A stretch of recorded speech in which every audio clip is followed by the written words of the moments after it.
Hey everyone, this is Jens Stoltenberg. He is the director of NATO, and I apologize for He's the Secretary General Secretary. of NATO. Thank you, Mom. He is the Secretary General of NATO.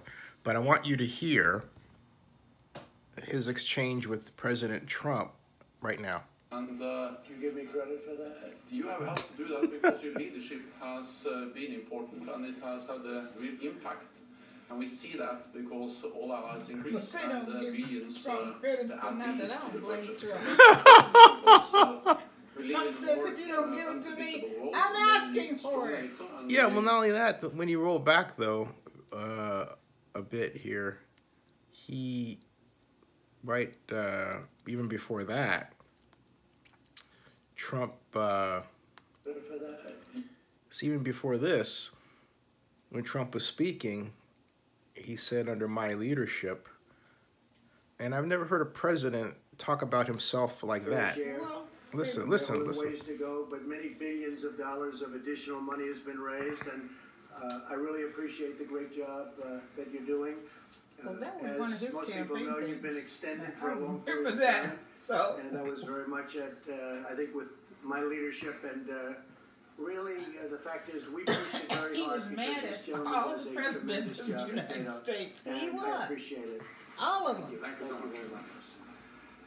He Thank you said so much, those Mr. other President, countries was for kicking our ass, and he hosting was me letting and them my do it. delegation once again. He here at did the say White that, House. yeah. And, let me Yeah. thank you for the So- Are you a Trump fan? on the issue of the Fed No, spending, I'm fair. because it is, Okay, that makes difficult, sense. I'm really but, fair. I'm fair. we all Trump is a contribute son of a more to our bitch. We've shared never had security, anybody like and, that.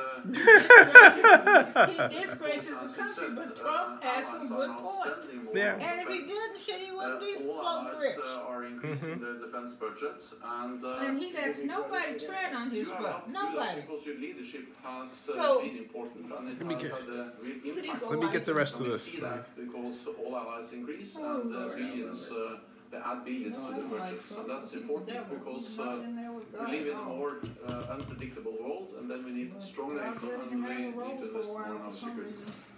Well, thank you very much for being here tonight. Thank you. Mr. President, North Korea, well, nothing has changed on North Korea that we know of. We have not been told anything, and if it does, that's fine. And if it doesn't, I think we'll probably have a very successful meeting. But we have not been told anything. We're just reading stories like you are. We've heard certain things from South Korea, but we'll see what happens. If the meeting happens, it happens, and if it doesn't, we go on to the next step. Is this just a typical thing that North Korea does? Did you expect that? I really don't know. No, I want to give everybody the benefit of a doubt. I think that I can only say our people are literally dealing with them right now in terms of making arrangements for the meeting. So that's a lot different than what you read, but oftentimes what you read, if it's not fake news, is true. So we'll see what happens. We are dealing with them now. We may have the meeting, we may not have the meeting. If we don't have it, that will be very interesting. We'll see what happens. The border is still quite strong. I think things changed a little bit when they met with China. They met the second time. As you know, Kim Jong-un had a second meeting with China, which was a little bit of a surprise meeting. And we have many of the Chinese here today, as you know, big delegations negotiating trade because the United States has been ripped off for many, many years by its bad trade deals. I don't blame China. I blame our leadership of this country from the past. We have been ripped off by China. An evacuation of wealth like no country has ever seen before, given to another country that's rebuilt itself based on a lot of the money they've taken out of the United States. And that's not going to happen anymore. But there has been a big difference since they had the second meeting with President Xi.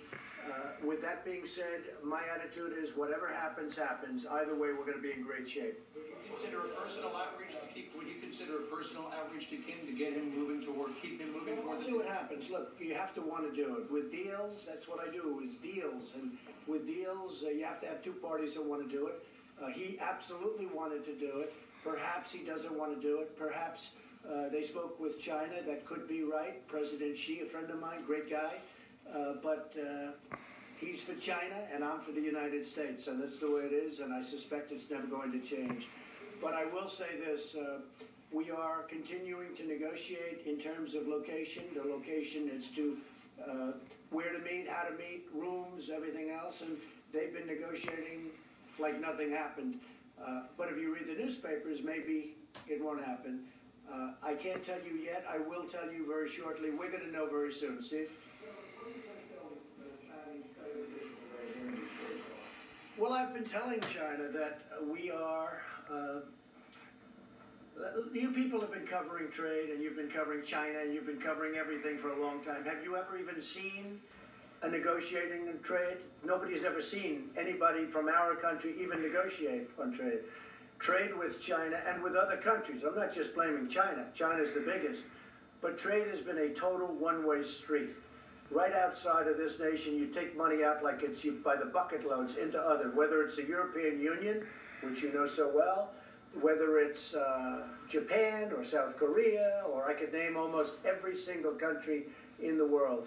We had nobody representing us. And now you have somebody that's very good at this stuff, me, representing us.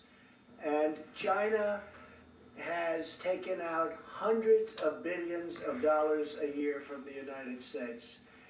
And I explained to President Xi, we can't do that anymore. We just can't do that anymore. It's a much different situation. But with all the years and all the years that you've covered, trade and nations and wars and everything else, you've never seen people come over from China to work on a trade deal.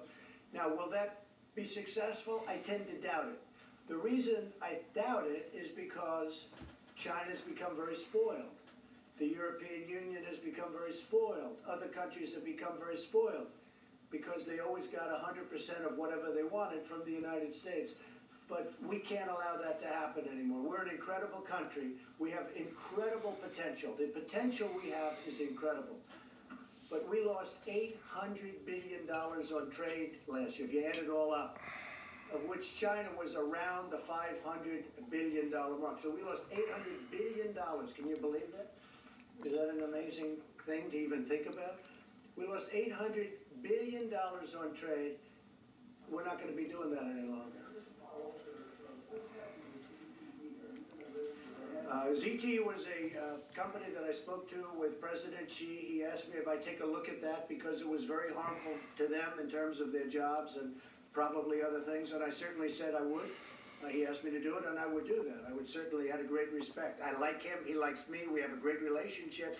He asked me if I'd look at ZTE. Don't forget, it was my administration, with my full knowledge, that put very, very strong clamps on ZTE. It wasn't anybody else.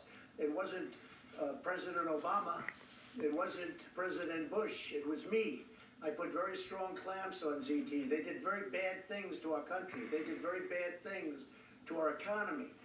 The one thing I will say, they also buy a large portion of their parts for the phones that they make. They're the fourth largest company in terms of that industry. They buy those parts from the United States. That's a lot of business. So we have a lot of companies that won't be selling those parts. But the President of China, President Xi, asked me to look at it. I said I would look at it.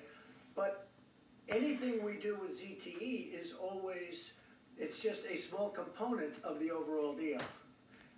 I can only tell you this, we're going to come out fine with China. Hopefully China's going to be happy. I think we will be happy. And as the expression goes, when you're losing $500 billion a year on trade, you can't lose the trade war. You've already lost it. We've had horrible representatives in this country that have allowed other countries to get away with murder. And those days are gone. Those days are over. So we just want fairness for the workers of this country and for the United States. That's what's going to happen, okay? I'll let you know about, as time goes by, we'll let you know. As of this moment, everything we know, I mean, North Korea is actually talking to us about times and everything else, as though nothing happened. Will it happen? Will we be going on that very special date? And can some great things happen? You know, we're going to be looking at it very soon. Yeah, Steve?